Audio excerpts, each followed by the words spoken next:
As we trace back our spiritual lineage to the early centuries, we find the Christian church a maligned religion. It was not popular. Many of the Christians in the early centuries paid the ultimate price for their faith with their lives. The Colosseum in Rome stands today as a testament of this fact. Under pagan Rome, the Christian church struggled along, but one thing was sure. The intensity of the persecution kept the church free from nominal and lukewarm Christians. If you were a Christian, you had to be all in. There was no middle ground. But in the 4th century, an event would come along that would change all of that dramatically. The conversion of Constantine changed the course of history for the whole of Christendom, and the roots of that come down here to York, England. In 306 AD, Constantine was declared emperor here. His father, Constantinus, was in Britain from 305 to 306 AD, and Constantine was with him until his death. He was then declared emperor, but it was not to be a smooth sailing. There were counterclaims to the emperorship from Licinius and Maxentius. And it was before a battle with Maxentius that Constantine felt he needed more help than just the soldiers he had, and so he sought the help of God.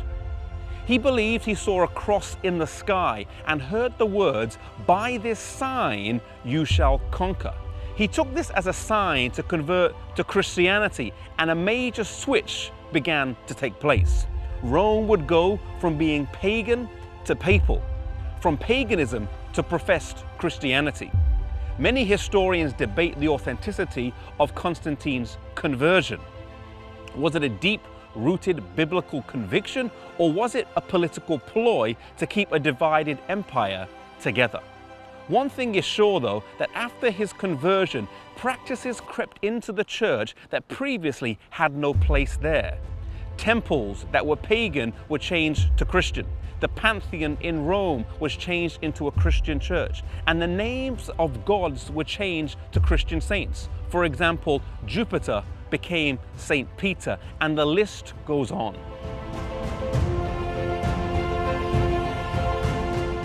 While some were happy for these changes and welcomed the lack of persecution and their newfound status, there were many Christians all over Europe who resisted these changes. For them, the persecution continued as they stayed out of line with the Mother Church.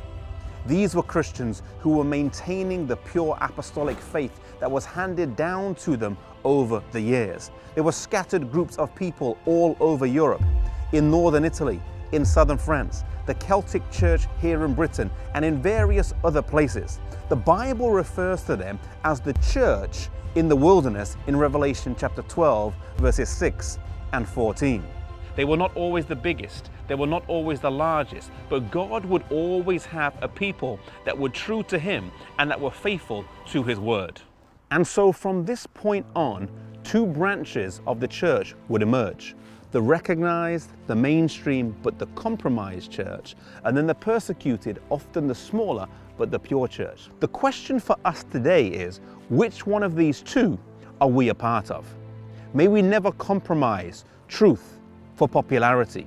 May we be faithful to God and to His word, no matter what the situation is.